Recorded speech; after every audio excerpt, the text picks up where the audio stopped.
Hello. Hello! We're trying out these mics, so let's see how they work. Bear with us. Bear with us. Where? Yes, we are trying out these mini mics. It's very influencer of Yeah. us. It feels very like UGC content creation. Yeah, I feel like I'm at like a really budget red carpet. Oh my god, you're so right. It's You like, know? tell me your most favorite popcorn flavor. And the celebrity is like, I literally like spent years on my craft for I'm this. like, I'm from 14 magazine. No, like literally. Love journalism. I used to want to be a journalist a little bit. Interesting. Yeah, for like 5 minutes, and then I was like, that's a lot of work. I was like, that requires like so much research and stuff. Yeah. But I wanted to be on the news for a while. Okay, interesting. Yeah, I wanted to be a news anchor. I never had that bug. I did for a while really want to be a marine biologist. But I don't know if you know this about me, but I'm scared of fish. Wait, what? You're scared of fish? I am. I did not know that Yeah. about you at all. Like, when they're in a tank, it's fine. Uh-huh. But being like, I can't touch them. So when I was 8, I was like, there's gotta be a story. there's lore. There's lore. When I was 8, I was on a fishing trip with like my dad and then a friend. I'm still close friends with her, but like a friend of mine, and then her dad. And it was actually like a few different father-daughter pairings. We were going houseboating. And I stepped on a fish, and it was dead after I stepped on it. It might have been dead before. My dad always said that like if I was able to step on it, because you shouldn't be able to step on a fish like for real, then like it was probably either extremely sick or already dead.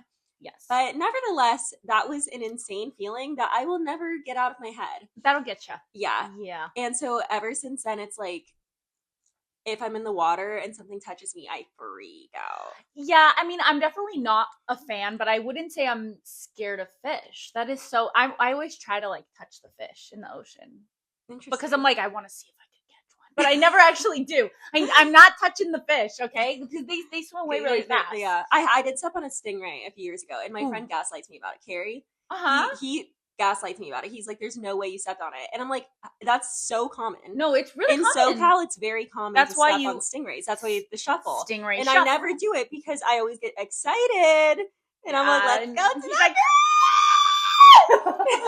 And so I don't shuffle, and it bit me in the butt. It bit me in the butt, not the stingray. Get Carrie on the phone. Metaphorically, it bit me in the butt. Carrie, believe women. Yeah. When they say they stepped on a stinger, yeah, believe. And our other friend who's like a like a surfer and like from SoCal was like, yeah, no, that's very common. I've done it many times. Oh. And so I'm like, okay, straight from the horse's mouth. Exactly. Because here's the thing. I think people think of like, oh my God, an interaction with a stingray. They automatically think of rest in peace, Steve Irwin. And they think that that's like the only interaction with a stingray you can have is either like literally at the zoo or the aquarium or dying. Yeah. But no, you can just step on a stinger. Yeah. And have a little ouchie. Yeah. Well, yeah, and I stepped on the fleshy part. Oh. So I felt it was flat, but I felt it go like whoop and then move. Yeah, I felt the like twitch. No, I was like, oh great, I was finally starting to feel confident in the ocean again. Oh, poor thing. You're like, okay, I'm getting over my fear of fish, and then that happens. Yeah. Oh, I'm sorry. Yeah, but yeah, that kind of killed my marine biologist dream. But also, I don't think science, like, I enjoy learning about science, but I don't think like the whole like researching something for years and years and years, like, I don't know if that's my cup of tea. That's a lot of pressure. Yeah, like being a lab. I am not. I've never been built for that life. I've always been like kind of a squeamish person, so I feel like that's just not the life for me. But yeah, I love science. It's interesting, but none of that. None of that. But how are you, girl? I'm gonna tell my story. I'm so excited. Okay, well, so I've been gone for 2 weeks, and I'm back. Back and better. Finally. I know. I've been gone for a while. I went back home, saw family, saw friends, whatever. It was great. Literally saw one friend. I'm like, friends? I saw one. It was great. But on my way back home, I just want to say to the elderly couple sitting next to me on my Delta flight, Tampa to LAX, I did not poop my pants. I promise I didn't. Let me explain. I'm watching Encanto, crying, obviously, because I cry on planes every single time. Yes. Also, I found out that the elevation stuff makes you cry. Me pretending that I don't cry literally at the drop of a hat. Yeah. But it makes you cry more when you're up there. And I cried in Encanto every single time. I knew I was going to. I was ready for it. There was a lovely elderly couple sitting right next to me. I'm in the window seat, Sweet Pea's at my feet. I'm eating Brookside chocolates. Now I'm addicted to Brooksides. You know the little No. Okay, it's like little chocolate balls with a little gummy in it. It's like acai gummy. It's delicious. It's tart and chocolatey. It's dark chocolate. They're wonderful. They're delicious. I gotta buy more so that you can try some. I don't like chocolate that much, so don't. I won't buy some. But I'm glad you like I won't, but they're my favorite. They're my favorite because I only like dark chocolate. And I'm eating them and I'm crying. And then I hear Sweet Pea let out a meow. And she's on medication, so she's kind of coming off of it. It's the last hour on the flight.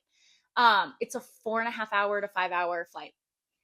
I hear her meow, and so I go down to pet her in her carrier, and all the Brooksides fall everywhere because I didn't seal the bag before I tipped over, and I was like, oh my god, this is so embarrassing. Are you kidding me? All of them fall. It's over half of the bag.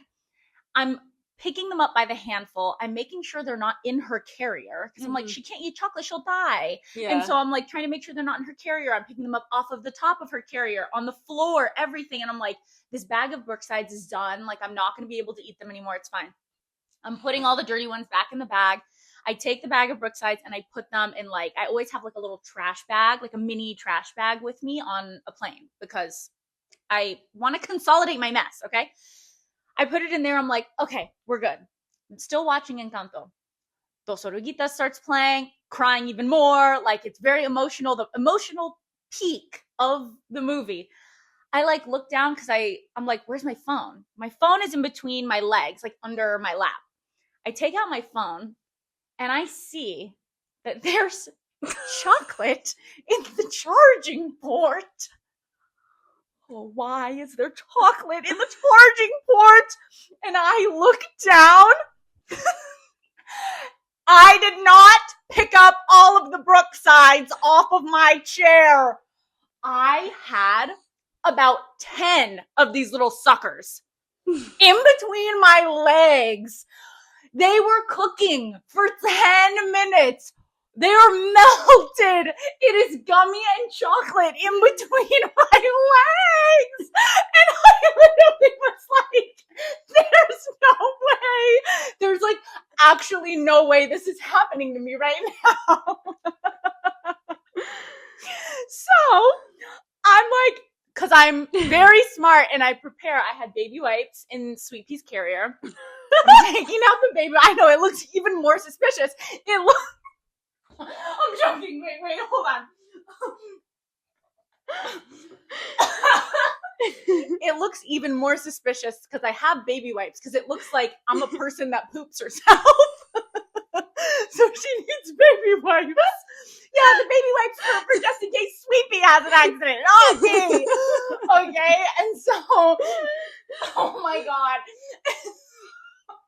I'm literally... My cheeks hurt. Oh, I can't do this. And so I'm wiping up the chocolate from the seat, from in between my legs. It's on my pants. It's everywhere. I'm wiping it up and I'm literally, I'm ah! Wiping it. I'm in the window seat too. So I'm not even in the aisle where I could stand up and be uh-oh, I spilled chocolate, and make a thing out of it. I'm also trying to be really nonchalant because if you poop yourself in public, you're not going to be nonchalant about it. You're probably going to be really nervous. So I'm play it cool. It's no big deal that you got this chocolate all over your crotch. It's okay. I'm cleaning it off my pants. It's all over my hands. I'm cleaning off my hands. I'm this is actually the most embarrassing thing that's ever happened to me. The couple next to me, very lovely and sweet. They did nothing wrong. They were being very nice to me the entire flight. They didn't really look my way the rest of the flight. I think they believe I pooped. Also, I'm wearing a mask on the plane because I mask on planes. I get sick. If there's a sickness, I'm going to get it. A cold and anything, the flu, COVID, I'm going to get sick if there's a sickness. I'm wearing a mask and I'm wiping up brown from my crotch. I look like I have cyclospora. Like I look like I have a poop disease and I got on this plane and then I cleaned myself up and it's still in between my legs on my pants.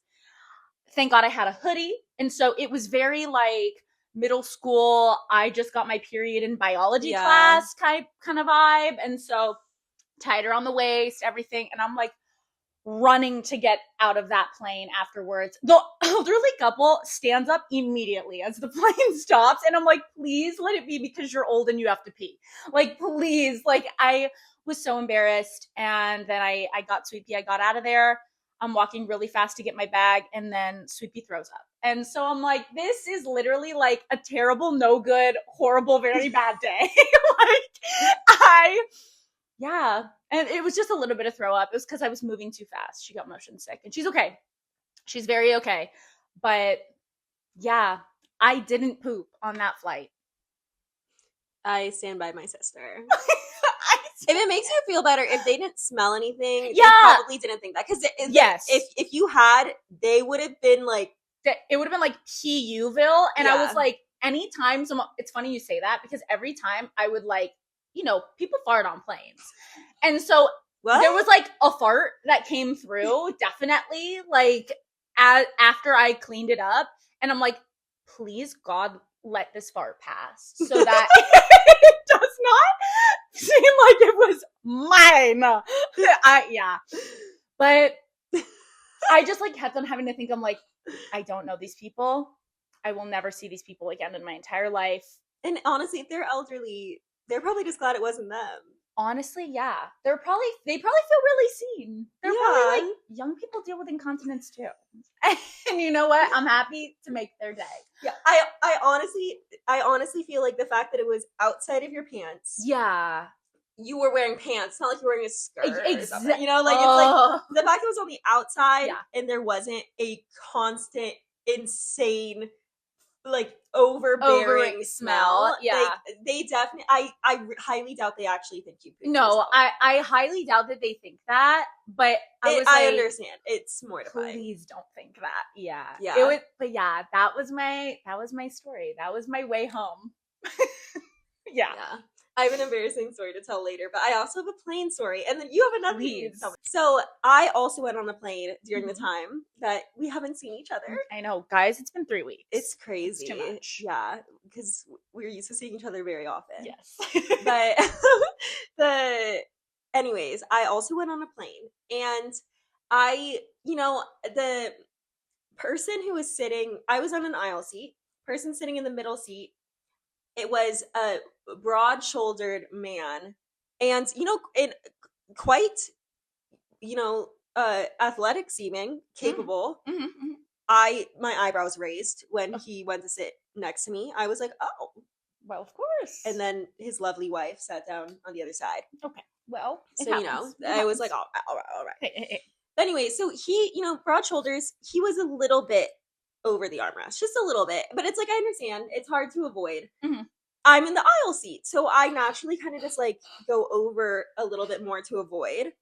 And then the person on the other side of the aisle across from me fell asleep. He was also incredibly tall, like the kind of tall where you're like, dang. Yeah. And so he was sitting and he was just kind of like leaning over, like mouth open, like that, right? Toward the aisle? Yes. Got it. And so, but there's like an aisle in between us, so it's like fine. However, the flight attendants, and I feel like, I don't want to sound disrespectful, but I feel like flight attendants often body tea. Baboon. I'm like, what are they? No, like from a respectful way of like sister to sister, like, it really is crazy. Girl, like Like, or do you work out? Is that natural? Like, is that genetics? Who knows? What do they do? Oh, walking up and down those aisles, I guess. But, and then so they would turn to the side to avoid the man who was like, like that. Because obviously they're going to choose between me being slightly over and then a man like with his mouth open. They're going to choose me. But that meant that I was just like being brushed up by like butts and hips, like the whole. And like lobster too juicy. It's very like legs and hips and body. Yeah, lobster too juicy. But lobster too buttery. Steak too juicy. I don't mean steak or lobster, guys. I don't know. But anyways, so that was happening. But then what made it like more overstimulating, because that in itself is like fine. I feel like it's a pretty normal experience. Yeah. But I was like sitting down, right? And I kept feeling something touch like the back of my calves. And I was like, at first, what happened a few times, I thought it was just someone's bag that was like brushing up, right? Yeah. But then I kept tapping. I was like, is there like a pet down there? Like maybe there's a pet. And then I look down and I see a leather brown flip flop. And then dogs. Oh no! Girl, wrong type of pet. Toes. Just like on my calves. And mind you, I'm sitting like normally. Like I'm not like, like with my legs wrapped underneath. So this person was probably like really extended. Yeah. And it's like, I get it. If you have long legs, it's hard. But my thing is, I'm like, do you not feel my calf? Be mindful. Because it's there. Be mindful of the footsie that you're playing when you are on a plane. Because it's very disarming. Yeah. And so between all of that, I was just feeling very touched. Yeah. You got growth. Like I was like, I could really use some personal space right now, actually. Yeah. And, it just goes to show that the economy class in planes is just getting increasingly. It's an issue. It's a big issue. And you know what? It reminds me of that comment that we got when in the video that we clipped of, Hil's first plane story of getting bopped in the head. Yeah. And her saying that I don't like you if you put your seat back. And you know what? Someone was like, maybe let's like focus the conversation toward the airlines and stuff. And at first, honestly, me personally, I got defensive over that comment. Yeah, I was like, but she touched my head. I was like, she touched my head. You work? You work? What do you work for? Big plane? I'm like, what? Or big recline? You work for big recline? But then it's like, you know what? You're right. It is the problem of these airlines for making economy actually like rabbit size. And it's like, it's astounding to me because like I took a Delta flight back. It's funny we were talking about. Yeah. And I was walking in and I saw like there's like first class and there's comfort plus and then there's comfort and then there's the regular, and it's just like comfort plus comfort. Like why not just have everyone get to have some amount of personal space? Absolutely. And knock out one row and then everyone spreads out a little bit. Yeah. Like instead of like shoving it's like it's like when you have like I don't know, like clothes in a drawer and then you like shove everything back so that you can put more stuff in the front. Yes. They're doing that to us. They are doing that to us. We are not the cute going out top. We are the bunk tank top that you shove in the back of the drawer. We're the sleeping t-shirt that has a hole in the armpit. And we're paying like what, $300 to be a sleeping t-shirt. Yeah. Hello. Yeah. This is ridiculous. Like, sorry, we don't have 1,000.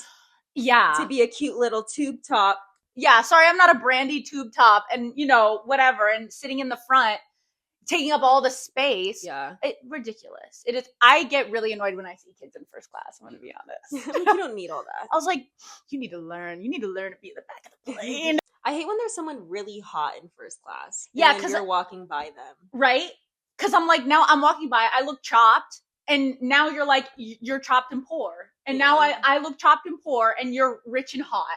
Yeah. And I'm walking past you and you're being rich and hot. Yeah. And also like walking on the plane with like a cat in the carrier. I'm like, I know y'all see my cat. You can say hi. Because everyone, they like look and they're like, she's not going to bite. She's in a carrier. I don't know. Maybe people don't like cats. I think people really don't like cats. People really like dogs. It's a dog world. It's dog world. is. Well, What are you doing tonight? oh my God. You guys, I'm seeing Benson Boone tonight.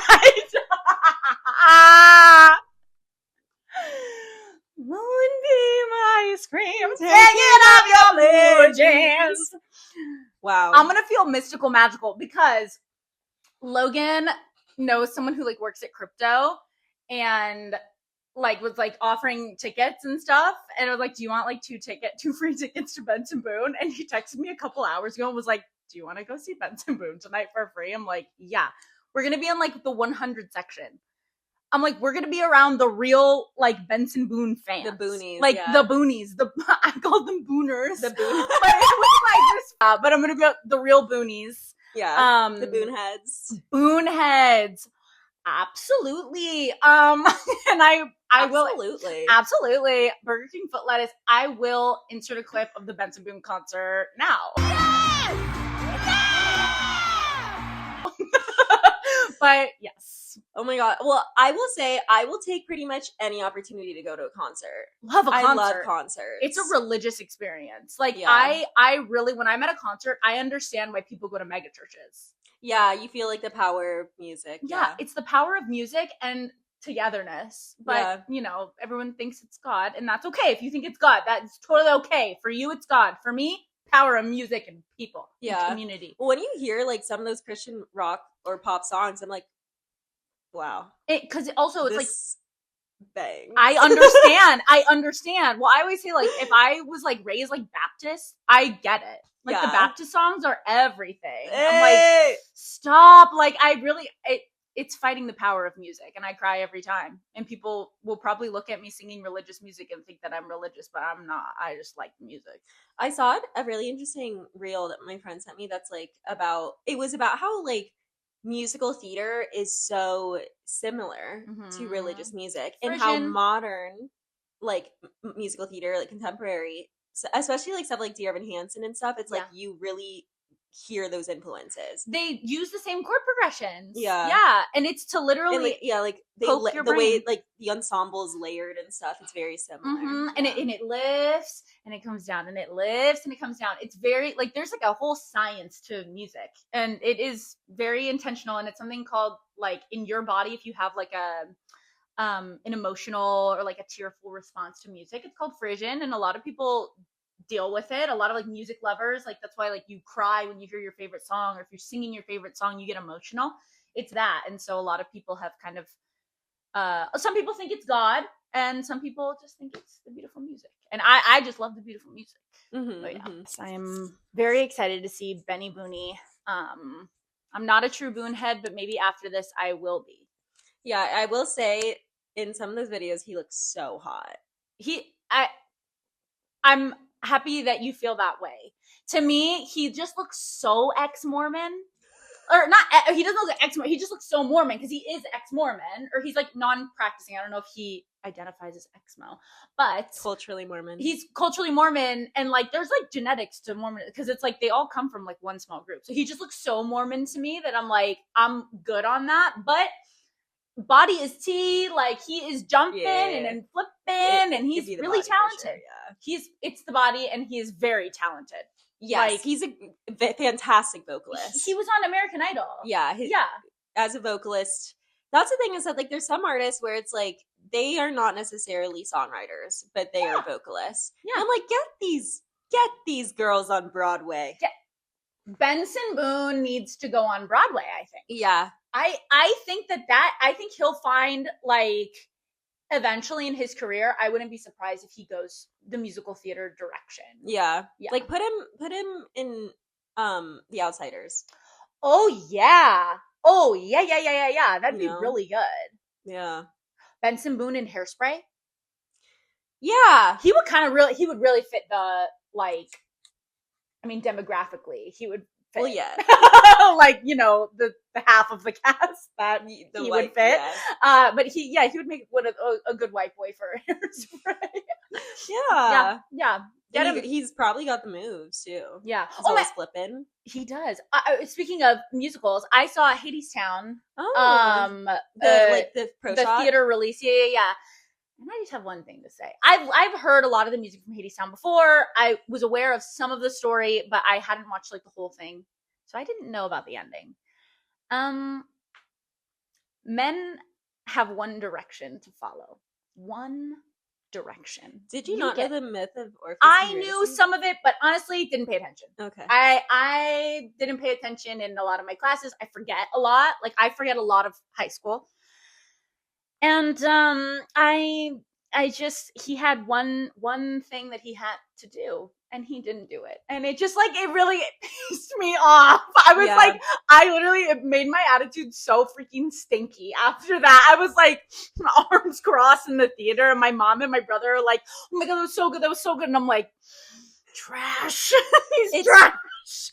It's so He's funny. not, to be real. It's so funny because I always see people say like, "Oh, like basically being like to love someone is to turn around." I know. And but the thing is that when I saw it, like I saw it at the Amundsen back in on Halloween. Actually, it was really fun. It was Halloween in the Underground. Oh my god, that's beautiful. Yeah, it was cool. And I went with Natalia, my roommate, and we were talking after, and it's just like I just feel like I just because like there's people that are like, oh, like you would turn around too, and it's just like I just feel like I wouldn't. But then actually very recently, I think it was like because people were talking about it so much with the pro shot, someone was like, no, he was never going to make it out. There was no end. They were going to walk forever. Yeah. And eventually like he had to turn around. That was the only way to end it. Yeah, you can't leave Hades you can't. That's too simple. It's too that was not written. It was not written in fate. Yeah. For him to leave. And it is like at first I was like, no, to love someone is to trust them enough that you don't have to turn around. But then it's like they would have you're absolutely I think you're 100% right. They would have walked forever. And then what? Yeah. Yeah. But yeah, gosh. For me, Hadestown is about Hades and Persephone. It really is. And it's funny because that myth, I always had a hard time with it because obviously, like, he takes her, like it's a kidnapping. Yeah. But there's something about like the way this musical talks about it that makes it seem not like that. Like it seems much more consensual. Like it's like they just fell in love with each other, and it was just like an unlikely pair or like a you know. A couple that fell in love kind of like with all the odds stacked against them and like it's not easy and it doesn't work, but like they make it work because they love each other so much they persevere. Yeah. And I think that is it's just a very beautifully tragic way of interpreting like their love story. Because I learned it as like Persephone because I think that's like a lot of what the Greek mythology, like the actual myth is like she's taken to the underground and it's like very much against her will and she can the deal is that she can leave for half of whatever. But I really like the idea that it's like, no, they are really in love. It's just they're trying their best. Yeah. And I feel like they're like with, because I had a huge obsession with Greek mythology. Yeah. Percy Jackson, very formative series for me. It did it for the girls. Yeah. And there's, but I like, after reading those books, I like then went and like pursued more other Greek myths as well. And there's like, I don't know, it's like a lot of it, it's like, even though it starts that way with Persephone and Hades, a lot of the later stories are much more like where like you believe that they're in love. Yeah. And it's like, it's more of like a whole like Hades versus Demeter thing. Yeah. Demeter, I don't know. I do think it's Demeter, but I'm second guessing myself.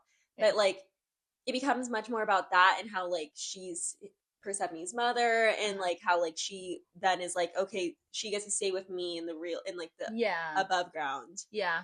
For half of the year and stuff. But like, yeah, I don't know. I think I love the music in that show. Yeah. Yeah, but it's coming away from me. Yeah. It's so good. And I always did love like the Orpheus and Eurydice myth.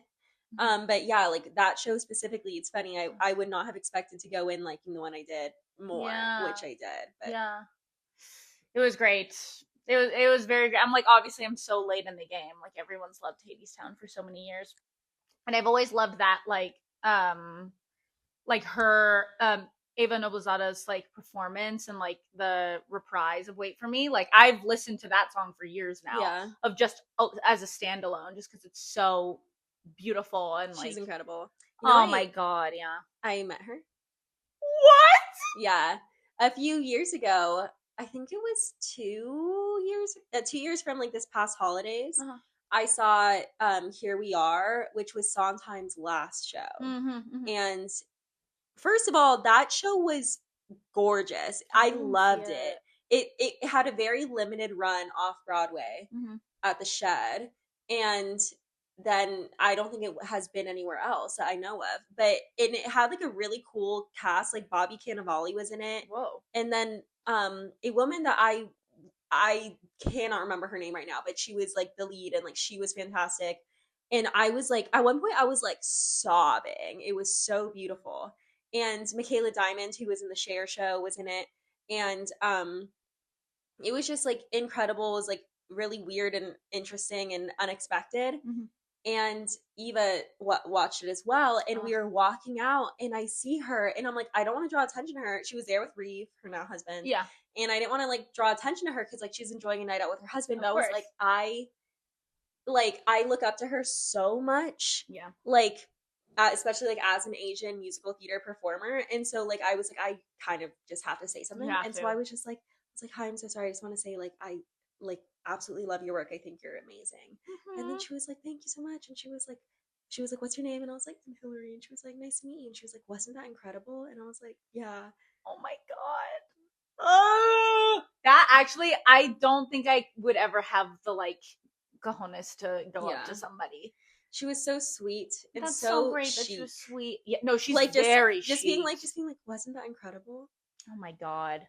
You know? And then we like got on the escalator, and she started talking to her husband, and I was like, she's just the definition of cool. Yeah. She is just cool. I really love to see cool people do things. Yeah. Because I'm so like I'm like, yeah. I'm like a goober. No, I'm like, I love your work. Like, no, I maladaptive daydream like meeting celebrities all the time in my head. And I'm like, no, like I have to media train for this, because what I know one day I will meet my favorite celebrities, and then it will happen, and I will talk to them, and I am going to make a fool out of myself and probably tell the chocolate poop story. Like, I don't know. Like, I don't know. Yeah. Yeah. I still have my embarrassing story. Are you going to tell your embarrassing story? Oh my. It's from today. Oh my god. Okay. I already told you part of it. Yeah. So I basically, back in January, when I was feeling heartbroken, I was liking a lot of content about like feeling heartbroken and how like beautiful it is to love and feel things. Yes. You know? Yes. And then there was this video I saw that was a monk, and he was like being heartbroken is not like a failure, like it's a sign of like that you were open to the world or something like that. And you know, at the time I was very vulnerable, and I was probably crying, like I probably couldn't see that well. And you know, I liked it, I saved it. And then today I was posting about this show that I wrote and am performing in that's about love. And then I, as a joke, I was like, oh, I was so down bad like when I first started writing this, like I was liking stuff like this, and I shared the video. And then this guy that I have a crush on, who I'll tell you more about later. Okay. You guys don't get to know about it. It's for the Patreon. He's a crush of mine. And he goes, not the AI monk. And I went, psych right now. No, like him telling you that is actually. Like, oh my god. Oh my god. You fell for it. You're a Facebook mom. No, I'm like, am I a boomer? My mom's not even a boomer, but apparently I'm a boomer. Yeah. Neither of my parents are boomers. And you know what? Apparently, Gen X. Apparently I'm a boomer too. Because she fell for it. I fell for it. She responded. Oh, he's spitting. I responded, oh, he's spitting. Like, I literally was like, yeah. No, yeah. I, like, genuinely, it's already so embarrassing that I found out it was AI and also shared it to my story. But the fact that, like, it was my crush of all people who had to tell me. And he thought I was just, like, as a joke, being like, oh, I was liking AI monk videos. But I revealed that I couldn't tell. No, like, I couldn't tell. And multiple people liked it that are, like, our age and also couldn't tell. they're getting better. Scary, you guys. They're getting scary. They're learning. AI is literally like getting better. But then when I was thinking about, I'm like, why did I stop to think that, why the hell would a monk be making reels? Yeah, like that's so. My family.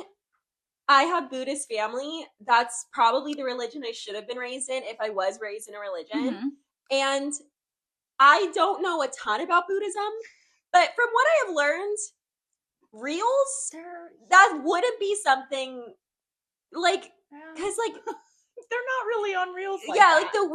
The way you spread the teachings of Buddha is so I feel like it's so antithetical to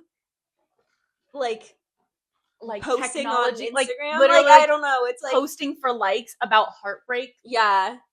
Yeah, why would a Buddhist monk do that? And also, why would he do that in a temple? I feel like if a Buddhist monk is gonna do it, it would be like a side hustle. No, I genuinely the more that I think about it, I can't believe I fell for it. Me too, though. I fell for it.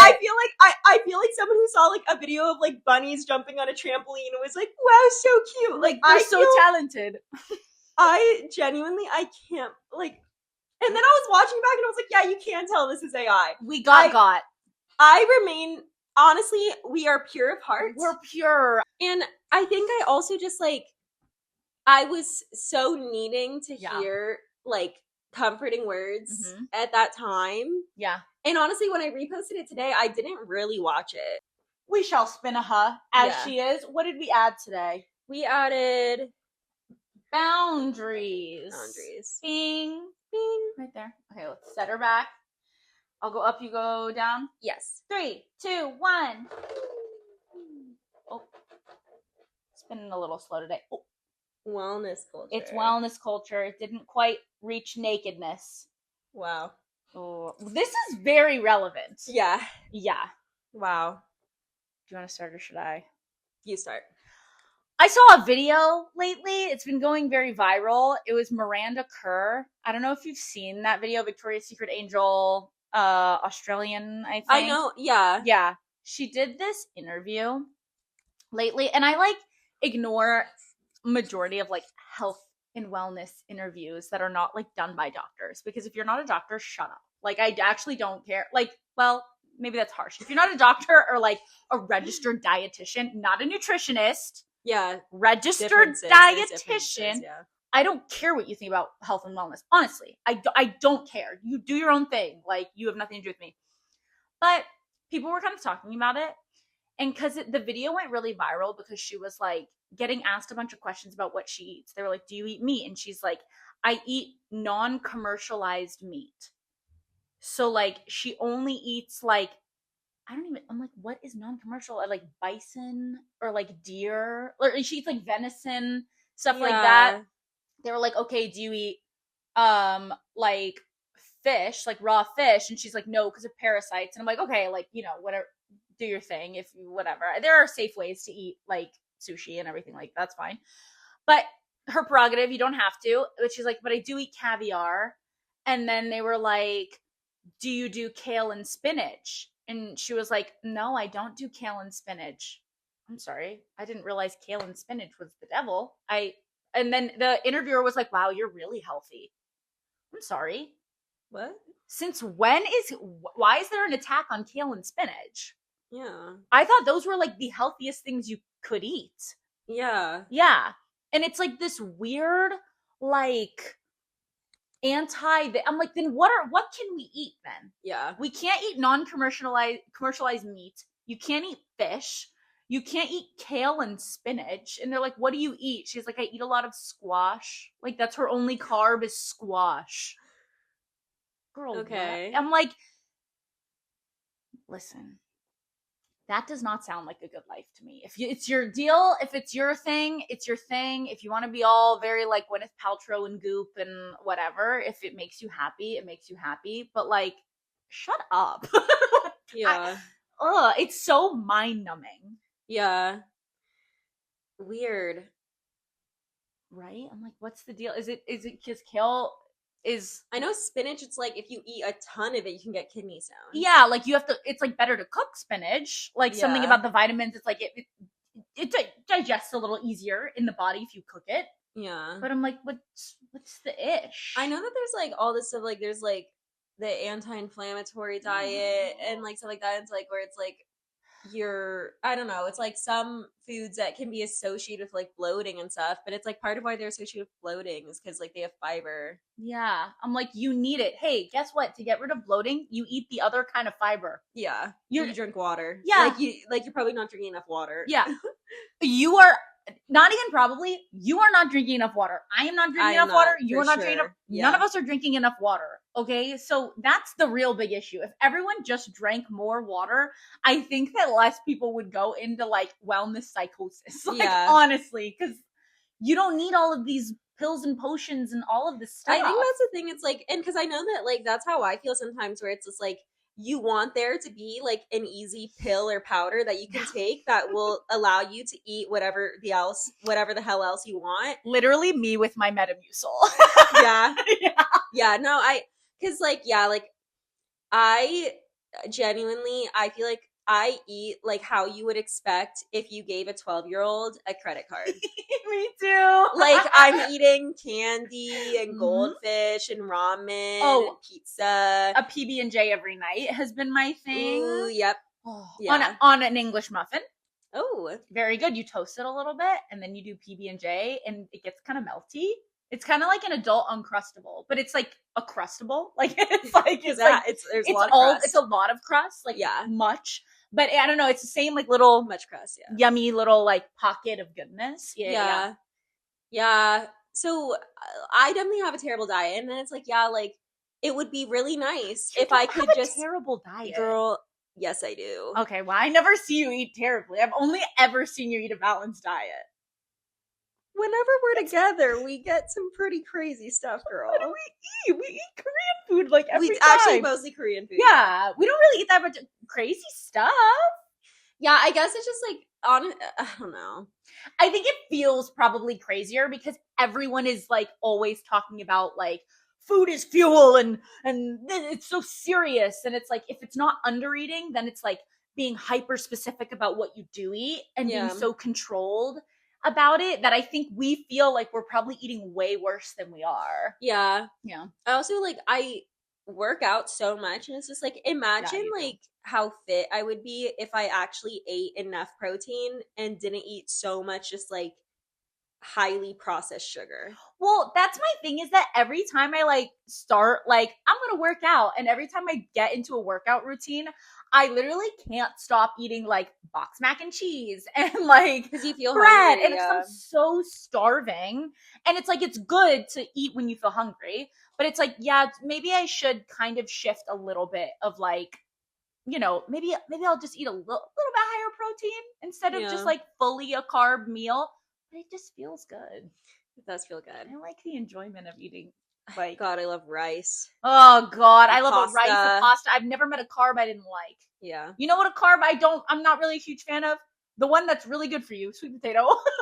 Yeah. I'm not a huge. I like Japanese sweet potato. Me too. The orange stuff I don't like. The orange I also, you know what I hate? What? Couscous. Oh, I'm not a fan. I don't like quinoa either. I don't like anything that's like that. I don't know. And it's like just like the pearls and they get stuck in your teeth. And they're not, it's not like rice where there's some like, there's still like grab onto. Oh, rice? Couscous, it's like, no, rice is it's falling apart. That is right. Couscous is very kiki. And rice is very booba. Like it's very, you know what I mean? None of these words are in the Bible except for rice. Absolutely. Couscous is definitely, well, I mean, it's Middle Eastern, or West Asian, so it definitely started there. Wait, they probably those animals probably took it out. Let's Command F the original Bible and look for a couscous. No, let's get the ebook. Yeah, please. I gotta get the ebook Bible. The e-Bible. You ever read the Bible? I did. You did? A lot of it. Well, we should save this whole thing for religion. Yeah, I've only read. Let's just say, like I said earlier, I was not raised religious, but I do have obsessive compulsive disorder. Well, yes, so. yeah. We can get. We don't have time to get mental into all health that. reveal. Mental health reveal. Yeah. Okay. That makes sense. But yeah. but I don't really. I'm not a couscous girl. No, I love carbs. Yeah. Well, with wellness, so it would be nice if it's like if I could believe that like all the way that I live my entire life could be fixed by drinking AG1. Like that would be nice. Yeah, it would be nice, wouldn't it? I mean, yeah. And it's like, 6 hours of sleep every night. Terrible posture. 3 hours of phone time. Like, you're on 3? Should I do a screen time reveal? Where's my phone? Oh, you guys. Oh my God. My daily average for screen time, I actually don't know if I should say this. I think this is really bad. I'm on summer break and I have a substitute teacher. You guys, my daily average is 11 hours. I'm genuinely, you guys. Okay, I'm always on that phone and I don't respond to anyone's messages. Okay, that is you're good about responding to me. I'm good about responding to you. It's work. It's work, okay? I'm good about responding. But I'm bad about responding. That is so hot. It is. Hill's really hot, and that's why I respond to her. I literally am horrific at responding to anyone on my phone, but I'm always on that damn phone. I'm genuinely screen maxing. That's why I'm wearing glasses today, because my eyes are fatigued. That's not even the truth. But no, that is actually like really frightening. I think I need to stop that. I think I need to get off my phone. I use an app called Be Present. Oh yeah, you do. But see, the thing is that I would override it every time. I will say I did get rid of the Instagram one because it was getting to a point where it's like I do so much work on Instagram that I'm like, I kind of just need to be able to access that. Yeah. And also, so here's the thing. It's like I have it so that on Instagram and TikTok, I could only open it for 10 minutes at a time, a certain amount of times a day. Mm-hmm. But the thing is that what kind of ends up happening for me is that I open it to like check if like this person that I'm trying to work with has messaged me back or something like that. And or to like respond to comments on a post. And I open it and then I am like, well, I just opened it, so I need to use it for 10 minutes or else I wasted an open. And so then I spend 10 minutes scrolling, which I wouldn't have done otherwise. Yeah, it would have just been a quick check. Yeah. That is a good point. I did get rid of the Instagram one, and I am good at, that literally happened like 2 days ago. Mm-hmm. So it'll be interesting to see how that affects. Like I'm going to do a compare and contrast about my screen time. Yeah. But what I will say is that like I kind of force myself to check my screen time at the end of every day. I should be doing that. Also, let me defend myself really quick. I was just recently on a plane. Yes. So I think that affected my average. Especially so I think it's a long flight. And also, like really you edit.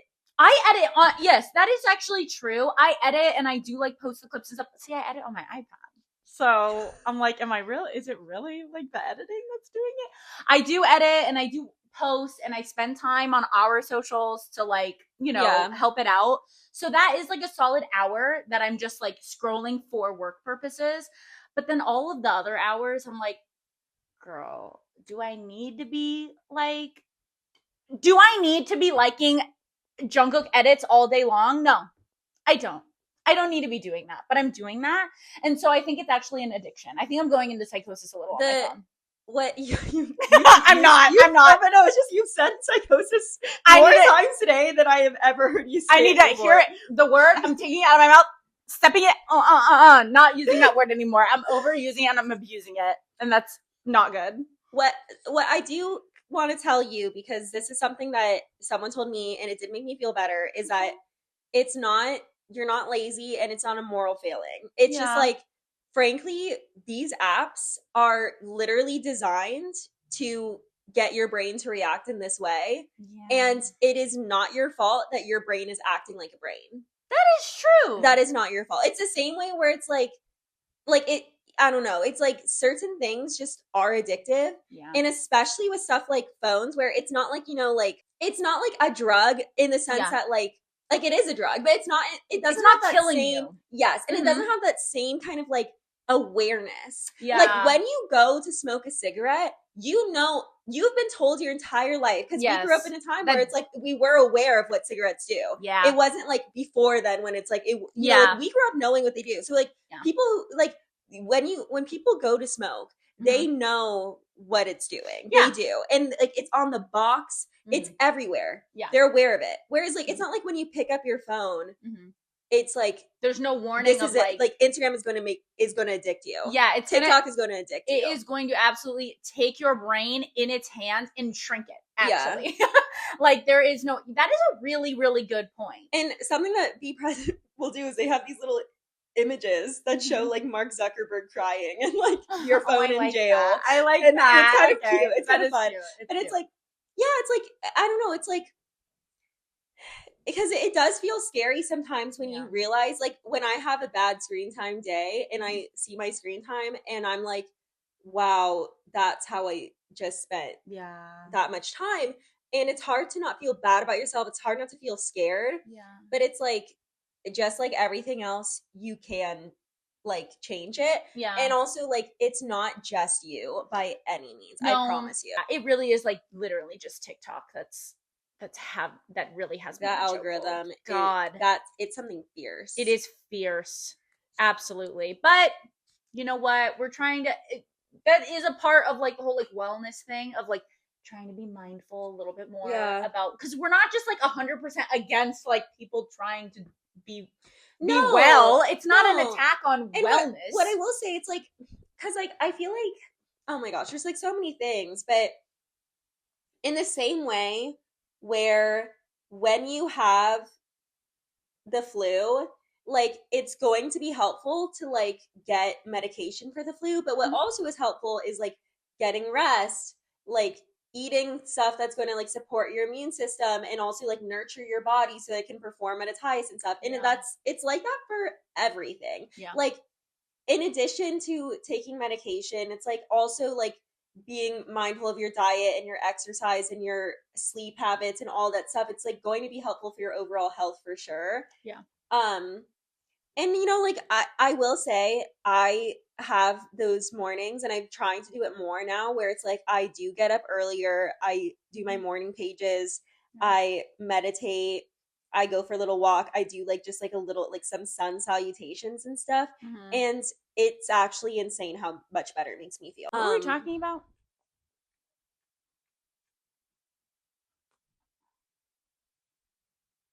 I know we were talking about wellness, like the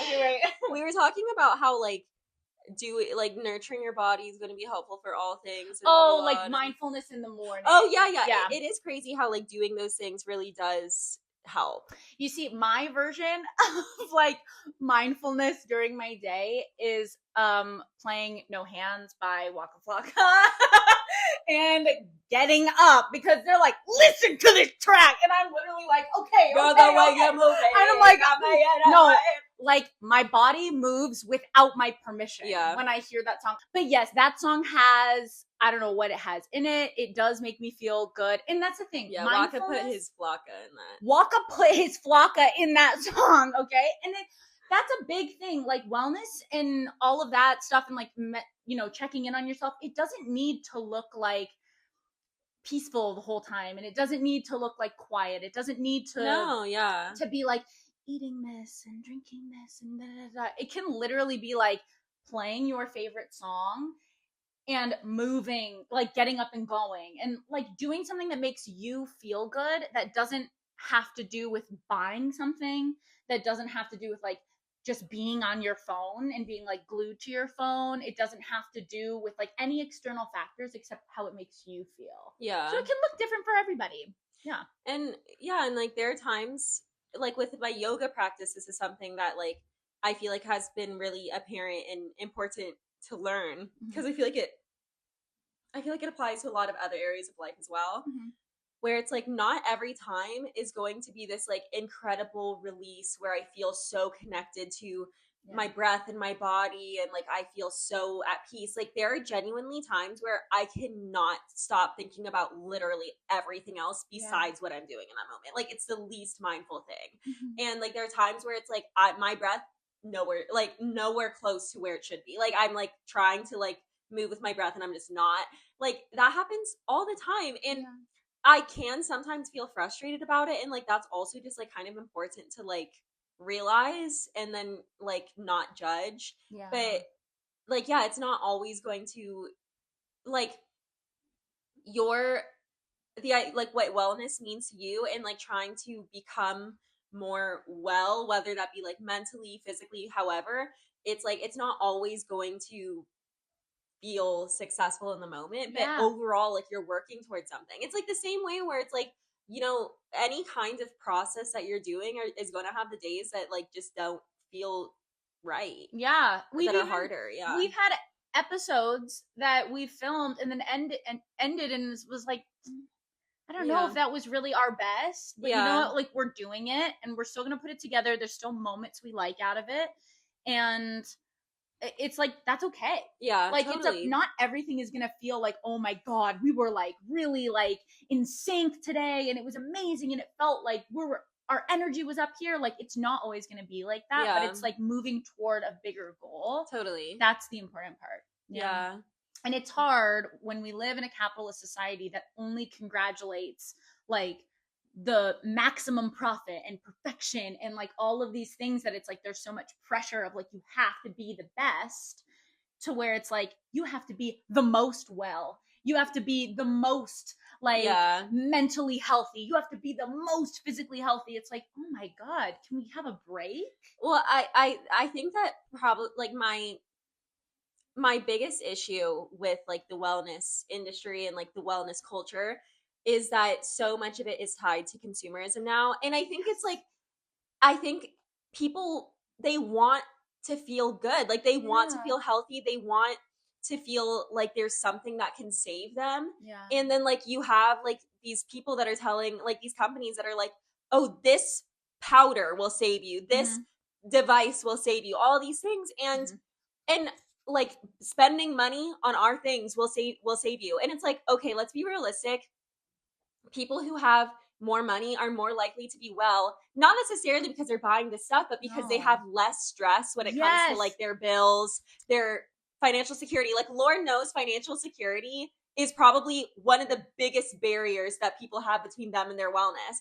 Yes. Like that probably is the Stress, biggest thing. stress kills you. Stress gives you cancer. It Yeah. literally, stress is linked to cancer. Yeah. This is like a very real thing. It's like eating sea moss is not going to fix your life when you are in like the financial trenches. You're stressed. Yeah. And they're trying to take advantage of your stress. They're trying to take advantage of your vulnerability. I'm looking at you, Gwyneth Paltrow, and you're going to pay for your war crimes, okay? Because Yeah. it's ridiculous, like selling you products.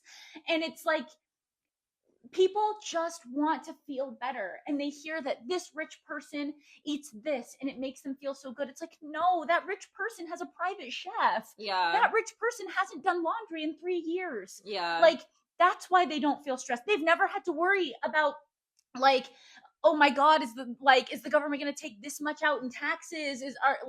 Am I going to be able to feed my kids tonight? Are we going to have to choose between keeping the lights on and dinner? Yeah. They're not dealing with that stress that you're dealing with. So Yeah. give yourself a break. Like, Yeah. seriously, like, they are trying to take advantage of your vulnerability. And they is capitalism. Okay? Yeah. Yeah. No, and it's like, yeah, like unfortunately, no aura ring is going to make you not feel terrified about your credit card debt. Yeah. It's not going It's to just take going to that tell away. you that you are seemingly very stressed out. Yeah. It's like, oh because yeah, of credit card debt. you're really stressed with, Yeah. oh, I wonder why. And I think like, yeah, it's just really hard. And I do believe in like holistic wellness, like a lot of it, Yeah. like for sure, like I I do believe in like mindfulness is important. I certainly think that like having a balanced diet. Lord knows I don't really have one, but I do believe it's important. Yeah. You know, stuff like acupuncture, like stuff like that, like I do believe in, but at the same time, like none of that is going to, or well, a good diet's one thing, but Mhm. like, yeah, like there's nothing you can buy on the market that is going to like Fix you. it. Yeah. It's you're not going to all of a sudden get better because you bought something from Goop. Yeah. It's not going to help you. And this is not hate on anybody who has fallen for the wellness industry. Yeah, Like, like I do too. yeah, this is with all love of like falling, and not even just like the wellness industry as in like the capitalistic like taking of wellness. Yeah. Like, if you've fallen for it, it's like you're just a person. We Yeah. all are susceptible to falling for it. Where we make a mistake is believing that we are immune to like basically the propaganda that they're all putting out. Yeah. Like, you are not immune to it. You are just a person and you're very vulnerable. And like, especially in this country, we can't speak to like other places that have healthcare, but like we don't have healthcare in this country. Yeah. And so it's like, how are we supposed to, yeah, I mean, you said it perfectly. Like, how are we supposed to feel better when our stress is literally killing us? Yeah. Yeah. But not all is lost. Though you shouldn't take this as like it sucks and everything sucks and whatever, because nihilism is lazy. Yeah. However, like, take it as honestly a good thing of like, you are doing exactly what you need to be doing. Like, as long as you are just trying your best, like there are ways in which you can focus on your wellness that don't involve buying really expensive groceries and like buying these magical pills and potions and doing all of this. Like, you actually don't need to consume as much to Yeah. to feel happy Yeah. and to be mindful in your day to day. It does not need to be about consumption. Yeah. Well, like I feel like I saw like a tweet once. I feel like I'm gonna like butcher it, but it's like there's there was like the a South Korean sharpshooter Mm-hmm. Olympian, and then there was like a Turkish sharpshooter Olympian. I believe it was like the last Summer Olympics, the one in Paris. Mm-hmm. And like the South Korean like had like all this like fancy equipment and stuff, whereas like the Turkish person like literally just was like, you know, and was also just like I don't know, like a middle-aged like man. Like, Yeah, just like whereas a like, oh, not okay, like necessarily like who you might picture when you think of like an Olympian athlete. And but I can't remember. I think he got gold and like the Korean got silver. I could be wrong about that. But someone was like, this is like social work versus therapy, where it's like social work, it's like if people have like their basic needs met, like food, shelter, water, security, or community, Mhm. that can take people so far. Yes. Whereas like I and it's like not that's not to say that therapy isn't important. Like It is, yeah. it is. Mhm. But it is like, you know, there's a reason why it's like the pyramid of needs. Yeah. And it's like if your financial security is not being met, it's gonna feel impossible to feel good. Yeah. And then like also like if you don't have a good community, it also is going to feel impossible. And so I guess it's like whenever you have those, and it's like I think it's funny because I think that people who are very wealthy, who are like often like either starting these companies or really heavily promoting these companies that have stuff like that are very like these devices, these powders, all these things that you need, and like they feel so much better that they started it. It's like they're almost like creating problems for themselves because like they have everything they need, and so it's like they like I don't know, and suddenly they're taking like arma colostrum, and you know, and it's like but then and I get it. I trust me, I have my there's a reason why digestion is on this board. Okay. Yes. We are not we have our things and we know that some things do help with that. Of course. But I guess my point is that like there's like almost like they have all of their needs met and they have so much wealth that it's like why not get this device that like perfectly adjusts the temperature of their bed while they're sleeping so that they can achieve REM in like the right way. It's like because their sleep is already so good. It's already so amazing. They can optimize. Yeah. But it's like, like someone who is like living paycheck to paycheck and has no time to spend with their friends because they're working all the time, it's like, yeah, the reason why you're not sleeping well has nothing to do with the temperature. Like, probably, you know, No. like I'm almost certain it doesn't. Yeah. And but then it's like, you so if you are someone who like does feel the urge to like get these things, likely there is a missing component somewhere else in your basic needs that Yeah. needs to be addressed first. Yeah. And I get it, like, you know, like we all want to believe that the fix is easy, but often Yeah. it's not. It's like it reminds me of, what is it, like the lipstick index, when um a country is in a lot of like economic turmoil, the sale of luxury lipsticks goes up. And it's because no one can afford a designer bag or like a luxury, real big purchase, but you can afford the luxury lipstick and it'll make you Interesting. feel happy. It's like that little quick release of dopamine where it's like, Yeah. I think the very modern and very like, we can only speak to the LA lifestyle and experience, but like is like going to a coffee shop and getting like a $10 coffee. Yeah. It's like, well, girl, what do you think we're drinking right now? Like Yeah. it makes us happy. It's like, yeah, is this a ridiculous amount for a cup of coffee? Could I make it at home? Absolutely. But it feels really nice and it feels luxurious in the moment and it feels like it's going to make me happy right now, so I'm going to do it. Yeah. And I feel like we're experiencing it on a bigger scale with the wellness industry, because it feels like, oh, well, you know, if I buy my little jar of coconut cult and have a spoon of it every morning, then maybe it'll like magically fix all of my problems in my digestion and all of this. It's like, girl, digestion's linked to stress. I mean, we'll talk about it when we get there, but it's like, that's just one example of like, Yeah. there's a lot of things contributing to why you feel sick. And it's likely not because like you said, coconut that you coal. need Yeah. coconut coal and that you're not sleeping at the perfect temperature with the perfect eye mask. You are not living wrong. I feel like every time I go on TikTok, it's someone telling me that I'm living wrong. Yeah, there's something wrong with and you. that you, because they're trying And to you sell need you and you something. need to buy. Yeah, the solution is to buy something. That's yes. the thing. That's the thing too. It's like, yeah, like I know that there are ways I can improve my life. Girl, I do not look at some things in my life and go, this is how it should be. No, in fact, I know that there are things I do in my life. I'm like, there's a list of things I would like to fix. Oh. But realistically, none of it can be bought. In fact, some of it would be fixed if I stopped buying things. No, literally. And I fall for it too, because like literally last week I was like feeling like place an order for some shopping online. And I felt that rush. The following days being like, oh, that pair of sweatpants that's coming, I can't wait. Exactly. It makes you just feel so good, right? Because it's coming in the mail and it feels like Christmas. I look at my credit card bill, I'm like, that's what happened. Oh yeah. I just added to an issue that I already had. And suddenly I'm way more stressed. Mm-hmm. And it's worse. Yeah, and let me buy a little coffee now that I'm stressed. You know what I mean? It's a cycle. It's a consumerism, and it's like this gross, nasty system that we've all been like.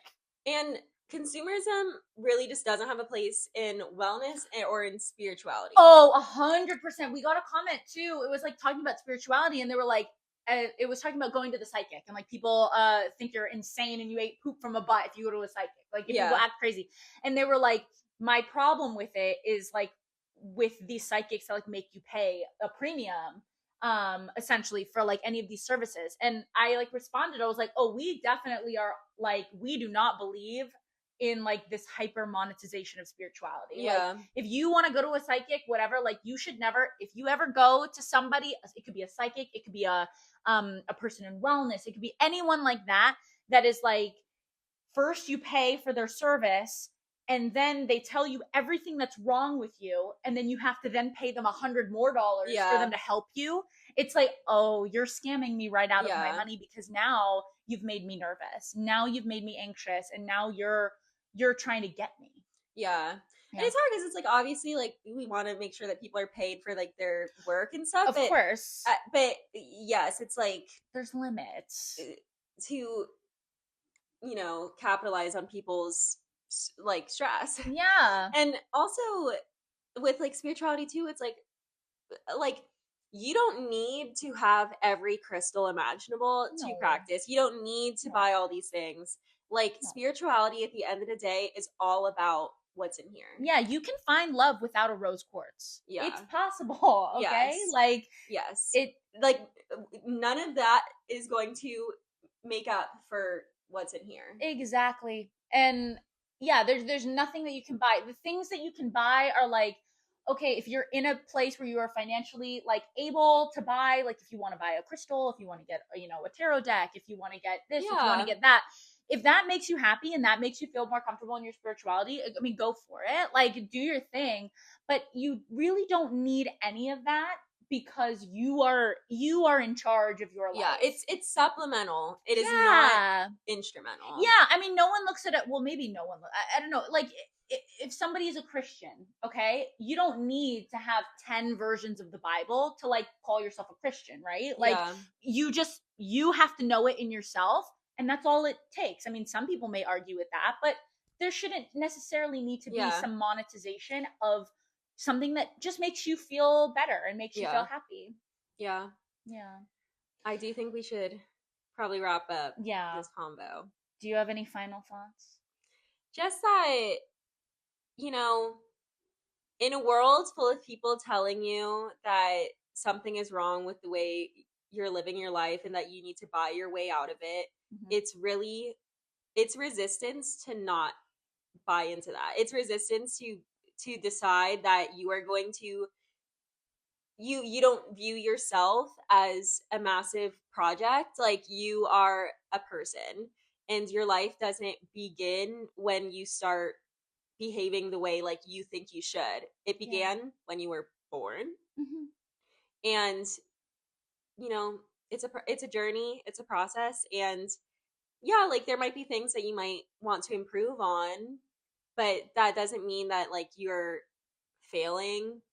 I don't know, I'm just rambling at this point. To RFK, no, Closing these thoughts. closing RFK. thoughts, RFK, anything that bone worm tells you, don't disregard. I don't care what it is, disregard it. If you hear it coming out of that mouth, Yeah. stop it. Vaccinate yourself. Yes, vaccinate yourself, care for yourself. These are things that are very studied. That is wellness, okay? Yeah. That is basic needs that provide you wellness in your life. It is very important. And these people are selling you snake oil, okay? They are selling you snake oil and telling you it is going to save you and it's going to cure every ailment you have. And just really try to resist. There are scientists that are very, very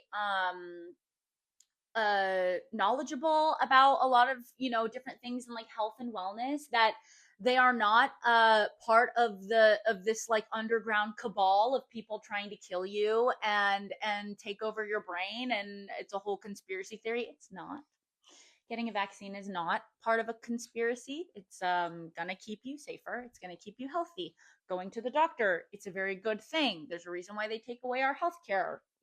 Whatever. Those are the people that are keeping us sick. The government's keeping you sick. It's the people that are. Hold on, let me contain myself. Well, it's the people that are trying to tell you that you shouldn't vaccinate your kids. Those are the people that are trying to keep you sick. Yeah. The people that are trying to keep healthcare away from you. Those are the people that are trying to keep you sick. Not doctors who are telling you to get your kids vaccinated. They're not trying to keep your kids sick. Okay? They're not. I don't want to get polio. You don't want to get polio. And that's that on that. Yeah, I don't want to have measles, guys. I don't want to have measles and mumps. Like what these ancient diseases that have been literally not a problem for so long are suddenly a problem again. Yeah. Man, get out of here! Get me out of here! No, like, I feel crazy. Why are we bringing back the Black Plague? Yeah. Why? It is unnecessary. It is so freaking unnecessary. Yeah. We don't need to do this. But we shall resist, okay? Yeah. We shall resist. We are holding down the fort. Please, okay? Yeah. Yeah. Do you have a weekly favorite? I do have a weekly favorite, and it was something I talked about earlier. It is the movie Encanto. I Colombia, mi encantó, mi encantó. Lin-Manuel Miranda, you are a genius. I don't care. No, I love him. Genuinely a genius. Genuinely. No, like, I am not throwing away. Listen, You can't tell me that's not like the musical theater composer of Lin. like the 21st century. Give it up for Lin. Yeah. Are you kidding me? I love Encanto so much. As somebody who's half Latina, like, it really is, like, I see my family in that movie. And it's like, it talks about our trauma in a way that's not shaming people for having that trauma that makes them act in certain ways. I love Encanto because as a Latin American person in this country, it is really hard to talk about problems within our community. It's really hard to have those like in-group conversations when everyone in the out-group is trying to attack us and go against us. So if we talk about our own traumas and our own like, problems in our community, it feels like, okay, well, now the people that hate us are going to get a hold of it and then hate us for it and like weaponize it, of like our like generational issues with like emotional inavailability and all of these things. Like, we feel like we're going to get attacked for that. And it is so important to have in-group critique. That is what makes us better. It's what makes us stronger as a community. It is so important. It helps us with accountability in our culture. It helps us grow within our culture. It helps us fight the systems that oppress us. And I literally think that like Encanto is such a beautiful movie. It makes me feel really, really proud to be Mexican and Puerto Rican. It literally, it like, me encantó. Thank you, Lin. Thank you, Lin. Oh, yeah. But yeah, that's what I love that movie. I love it. I also love that movie. My favorite is also a movie too. Ooh. Mine is Sheep Detectives. Did you ever? I haven't watched it, but I heard it's amazing. Yeah, I watched it. Oh, the battery's about to die. Okay, we gotta be quick. I watched it with my family, and it was so fun. It's very like whimsical. It did make me cry. It was a little bit sad at times, but it was super fun. And yeah, I recommend it. It's whimsical and fun, and we love that. Also, Nicholas Galatine's in it, and he looks really cute. Period. Sheep Detectives. Sheep Detectives. Me encantó. We love you guys. Our battery's done. Okay, Contain Yourself Pod on TikTok and Instagram. Hillary on Instagram and TikTok. The name Sof on TikTok. Sophia.Delgado28 on Instagram. We love you guys. We love you.